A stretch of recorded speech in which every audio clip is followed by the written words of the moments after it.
L'assaut, la guerre est dans ta ville. Putain, ça va chier. Oh my god. Il y a une nouvelle série à la télé. Robocop est dans ta ville.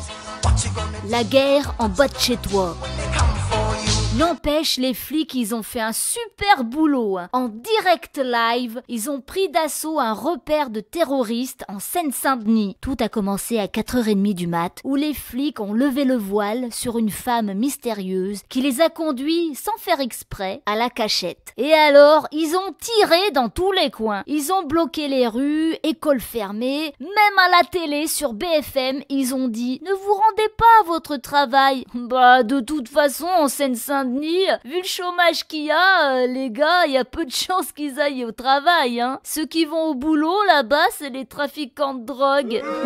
Non, je déconne. J'en conclus dans ce cas-là, si tu vas pas à ton boulot, BFM, il fait un mot d'excuse à ton patron.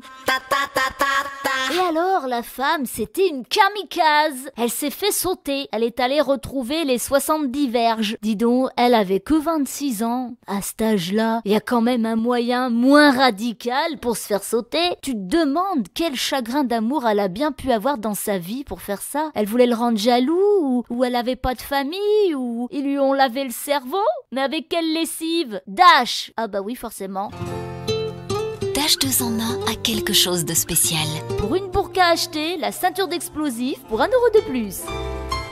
Et alors, dans cet appart, les flics, ils étaient censés dénicher le cerveau ramolli des attentats de Paris. Abdelhamid, enfin c'est un Belge. Le gars, il est recherché par tous les pays du monde et nous, on croit qu'il est en Syrie, en train de faire la logistique avec des cadavres. Eh ben non, il est bien chez nous, au chaud. Dis donc, c'est pas parce qu'on est une terre d'asile qu'on doit accueillir n'importe quel fou. Je peux faire un trou dans le monde, sans pitié. Et alors, dans l'épisode, il y a un autre personnage mystérieux, c'est le logeur.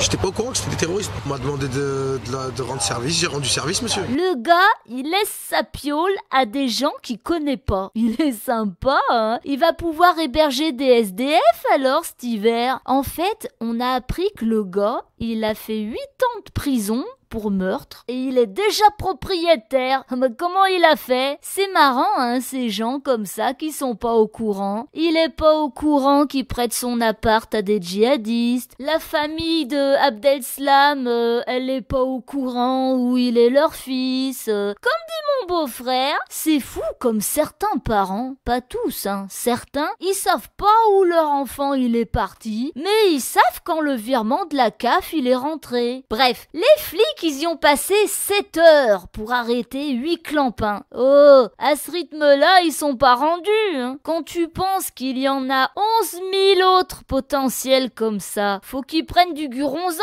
les gars, hein, sinon ils vont pas tenir. Ou alors, il y a un autre moyen, c'est de dire aux Chinois que les testicules de djihadistes sont aphrodisiaques. Et là, t'es sûr qu'en peu de temps, ils seront en voie de disparition. Allez, bonne journée. Oh my god.